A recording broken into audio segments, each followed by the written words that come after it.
This is the Simpit. I'm your host Sean Cole, but the real star of today's show is the Thrustmaster TS-XW Racer steering wheel combo. This wheel is a collaboration between Sparco and Thrustmaster, where they take the flagship TS wheelbase from Thrustmaster and then give it a little extra styling, and then combine that with a replica Sparco P310 competition steering wheel with real suede, an aluminum center spoke, and some carbon fiber looking trim. The end result is one of the best looking wheels on the market for the PC and Xbox One. The wheel set is also part of the Thrustmaster ecosystem, and that means that any of their add-on wheel rims will work with this, as well as other Thrustmaster pedals and a shifter.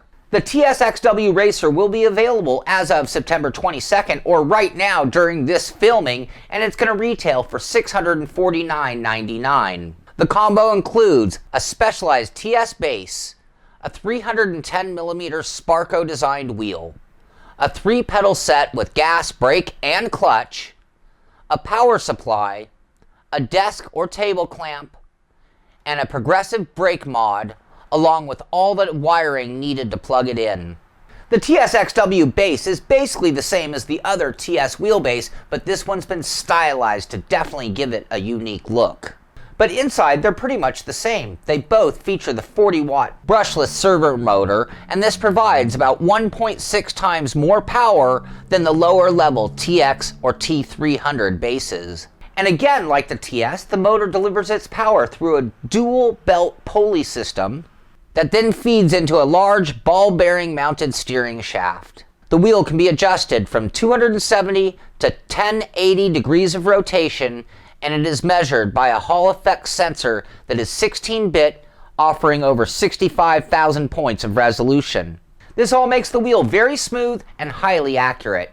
The exterior of the TS base is made of plastic and metal. It starts with a top metal plate that has a beautiful red metallic finish with aesthetically pleasing and functional vents on both sides. The back and bottom of the base are also made of metal with a black finish, and on the bottom you will find the mounting spot for the table clamp and the hard mounting holes that accept M6 hardware. On the back side there is a vent with a cooling fan and a spot to plug in your power supply, a USB cable, the pedals, and a TH8A shifter if desired and purchased separately. The face and the sides are made of a high-grade plastic, with the front of the base having a power button and light, a mode button and light, and then an Xbox button. In the center is the same Thrustmaster threaded quick release with a wiring connector in the middle. At the top of the front of the base are some red style lines to match the red top, and the bottom has the TS-XW Racer logo. The sides have 3 more functional vents cut into them with metallic red covers, bringing that whole red and black finish to the whole wheelbase. And then finally, a big Thrustmaster logo on each side of the wheel. The overall measurements of the base are about 6.5 inches or 165 millimeters tall from the wheel deck, 10.5 inches or 267 millimeters wide across the front, and then 9 inches or 229 millimeters front to back. The wheel rim that comes with the TS-XW Racer wheelbase is unique to this wheel as well. It is a replica 1-to-1 Sparco P310 model. And I say replica because it's not fit to be in a real car. It measures in at about 12.5 inches or 310 millimeters wide. It is a D-shaped wheel with flat tops and bottoms with semi-rounded sides. The grip area is also full size, measuring 1.25 inches or 32 millimeters thick. The entire rim of the wheel is covered in real suede with a small amount of padding and a very comfortable feel in your hands. The center tri-spoke is aluminum with a black finish with a Sparco logo in the center and a Thrustmaster logo on the bottom. The back plate that houses the buttons and shifters is made of high-grade plastic with a carbon fiber looking trim on the front that complements the wheel very nicely. And then on each side of the wheel hub are button groupings. On the right we have 2 buttons on the top and then another 3 down at the bottom. The left side is similar, again with 3 buttons on the bottom, and then the top has a button and a red metallic hat switch.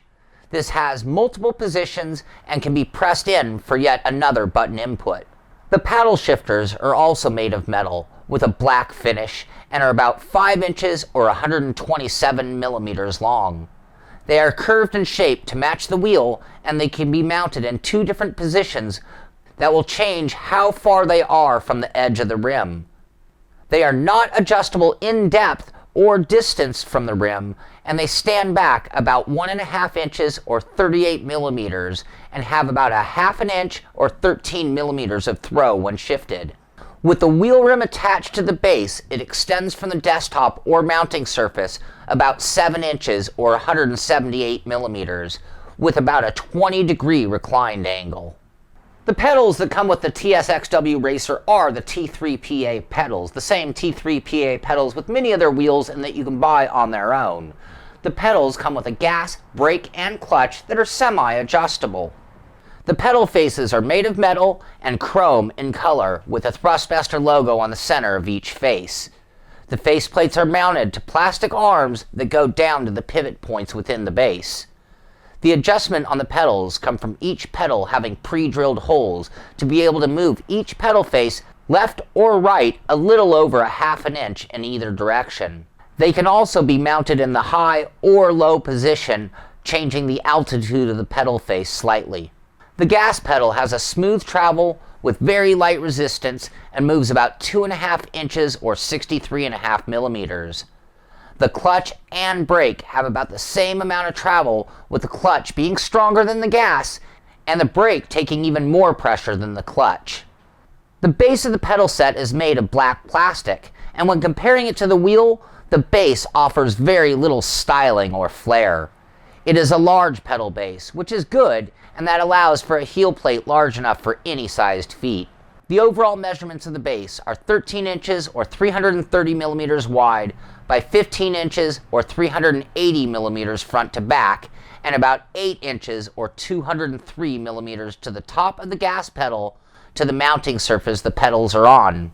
The pedal faces are then set back about 8 inches or 203 millimeters from the leading edge of the base. And then on the bottom are 3 mounting holes that are threaded for M6 hardware for permanent mounting. And that is our brief tour of the Thrustmaster TS-XW Racer steering wheel combo or set. It is at this time only being sold as a set with this wheel rim, which is not being sold on its own. It is unique to this wheelbase on its own. Now when it comes to setting this up or getting it installed, it's pretty simple as well. You can use the table desk clamp. It is strong and quite good. Now if you're going with my recommendations, you know I'm going to tell you got to hard mount any quality wheel to a rig if it's pre-drilled for it. In the case of my R-Seat it is, and most modern rigs are drilled for all of the Thrustmaster templates or drilling patterns. If not, you can always download that from their site directly. But before I got down to mounting the rig, I knew I was only going to run these pedals with the brake mod. In my opinion, the brake on its own is not adequate. You've got to install the brake mod, and it's actually very easy. It just takes 1 bolt. You slide the mod down behind the brake pedal, and then from the bottom side through the middle mounting screw, you can use the supplied bolt to attach it down. It takes a little wiggling to get it right, but once you do, it tightens down adequately. I then mounted my pedals to the rig, which had 3 slots on the pedal plate for the pedals. This allowed me to slide them left and right, so I pushed them all the way to the far left for left foot braking, and then used 2 M6 bolts to tighten them down. The base also uses 2 bolts, and again my R-Seat was ready to accept this. I lined up the wheel, installed the 2 bolts, and tightened them down.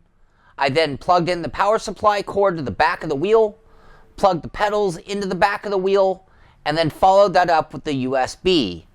And I went ahead and plugged the power supply into the wall, but you do want to hold off on the USB plug. Do not plug it into your computer until after you've downloaded and installed the software for the wheel so that it can recognize the new hardware. I then installed my wheel rim onto the base by aligning the key points on the wheel to the base's center collar. Once it settles into position, you can screw the connector tight and then screw in the lockdown screw. Not exactly a quick release, but it doesn't take a lot of effort to change out wheel rims if you really want to. Now we're on to the installation of the software. You start by going to the Thrustmaster site and then hovering your mouse over the Support tab, and when the drop-down appears, click on Download. You can then click on Racing Wheels and then look for the image or the name of your wheel. Scroll down, there it is, TS-XW Racer, and you click on that image and the site will open a new page. You'll see the templates, the instruction manuals, and warning sheets for the wheel, and then the drivers, button mapping profiles, and more, but we are looking for those drivers. You then download and install the drivers. It will then prompt you to plug in your wheel, and you will see it come to life when Windows recognizes it. And then we're all set with that. So if you look at your Windows screen, you'll see there's now a Thrustmaster controller icon on your desktop. And if you go to your Start menu and scroll down to Thrustmaster, you can click on the Firmware Updater. Just let this run. It'll double check your version, and in my case, it was actually current.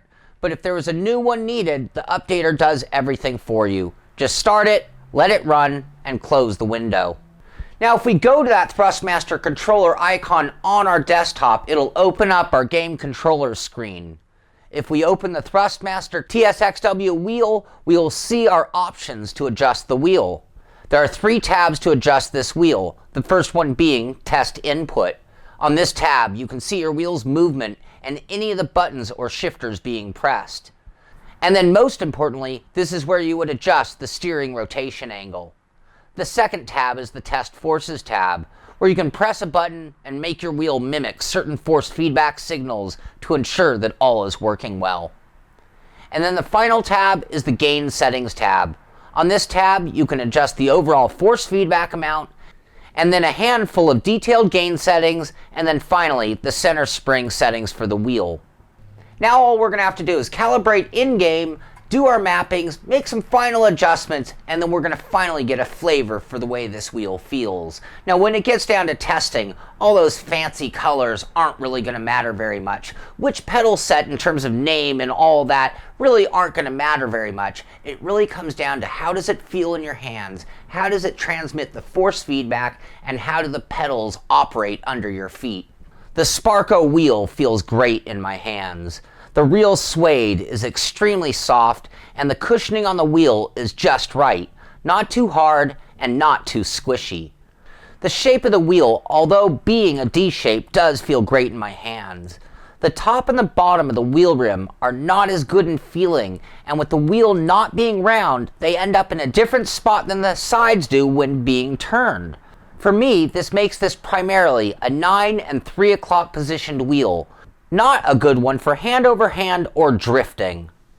The buttons on the wheel are made of plastic, but they seem to be of very high quality and feel good on your fingers. However, they are very quiet. There's almost no click or feeling when they reach the end of their throw. They just press in until they engage. This was not a problem, but I do like to feel a little click when pressing a button.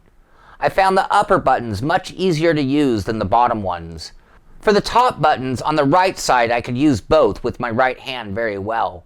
I could also use the hat switch and the left upper button very easily.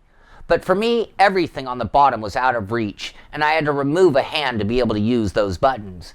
This could be good or bad depending on what you need. This also meant I never accidentally pressed any of those lower buttons while driving. The paddle shifters are a great shape and are fairly stiff when pulled upon. They match the contour of the wheel, and this makes them very easy to operate. There's a good amount of throw to them, and they do have an audible click when engaged. I mounted them to the outside position, and this felt even better on my hands, with them closer to the wheel's edge. The overall stiffness of the wheel rim is also pretty stout, and when testing, you will find more flex coming from the connector or the quick release than the wheel rim or the base on their own. Now the wheelbase itself is what is really responsible for the force feedback delivery, and this wheelbase is stronger than a T500, it's stronger than a TX, it's stronger than a T300. And its brushless motor offers a smooth delivery of the force feedback. The wheel is not jittery or bumpy at all, it is very smooth. When going down the straights, it is light to the touch and almost feels like it's not being powered. But as you turn in, you can feel the force feedback come to life. The resistance is good and continues to fight you into the corners. And like most wheels, when you exceed the grip levels of the tires, you feel the wheel go light instantly, allowing you to make the adjustments in your driving and save the car. Lap after lap, race after race, these forces came through strong and consistently, making this wheel very easy to adjust to. It was only a matter of laps before I was running with total confidence. Other effects from the game or sim that we depend on or expect are the bumps in the road or the curbing in the corners. This can be delicate as the wheel is already delivering forces of steering input, but the TS-XW does a fine job of mixing those forces and still allowing you as the driver to make the needed corrections to the car. Even when turning the wheel in the corner, the effect of the bump could be felt. There was still that notification in the wheel that you have changed the balance of the car. Now, despite the smoothness of the wheel, within it there is still a slight notchiness that I can't figure out. It's a brushless motor that you shouldn't feel it. It's a dual belt pulley system that you shouldn't be able to feel it. There is no gear mesh within, but if you concentrate and feel it, there is just this ever so slight click, click, click as you turn the wheel. Now, I have to admit, when driving, I didn't feel it at all. It was the kind of thing you had to sit on pit lane, or you had to sit there and really focus your energy to feel it that fine, that slight of a click, but it is there, and it's something that I do have to mention. And then the other striking thing about this wheel is its actual noise. There is none. I don't hear a fan. I don't hear the whirl of gears. I don't even hear any bumping or shaking when the force feedback is active.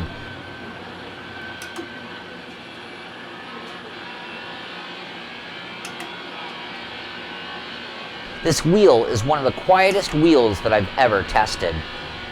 As I mentioned, the pedals that come with the TS-XW Racer are the T3PA pedals, and when you really look at the wheel and how much they refined the wheel rim, the base itself, these pedals almost feel like a little bit of an afterthought. Now, these are the pedals that they've been carrying along in their lineup for quite some time.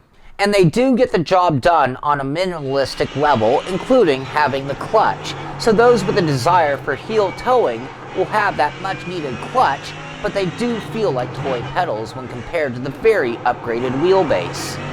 I will say the gas pedal was just fine. I have not really any complaints there, but the brake pedal in its stock form was very difficult for me to operate, especially when compared to a load cell or hydraulic pedal. The brake pedal without the mod just feels lifeless and requires your brain to do all the work, constantly measuring distance for how hard you're pressing the brake in the game. With the conical brake mod, the brake pedal is highly improved, that secondary resistance point adding so much life to the pedal.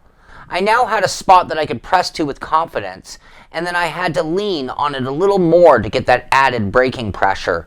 This helped a lot, but still not as easy to work with as a load cell. And even though it's not as good as a load cell, that mod is good enough and changes these pedals enough that I don't know why it's still a mod. Thrustmaster might as well make that a permanent installation and call it part of the pedal set, because it improved it to the point that I could actually race with competence on these pedals. So even though not as good as a load cell or hydraulic, they totally got the job done and I was racing with total confidence. They just aren't my favorite.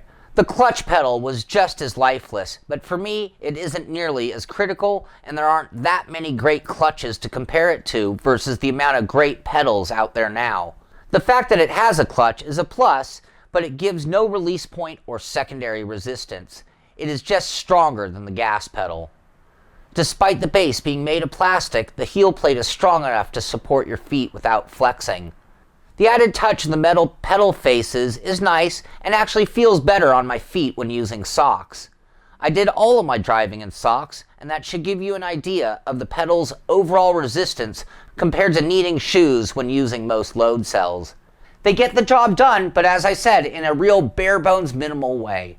Now, I also tried out the TS-XW Racer on the Xbox One, taking advantage of its dual purpose, and I will say, driving on the Xbox One, this wheel is actually a real delight.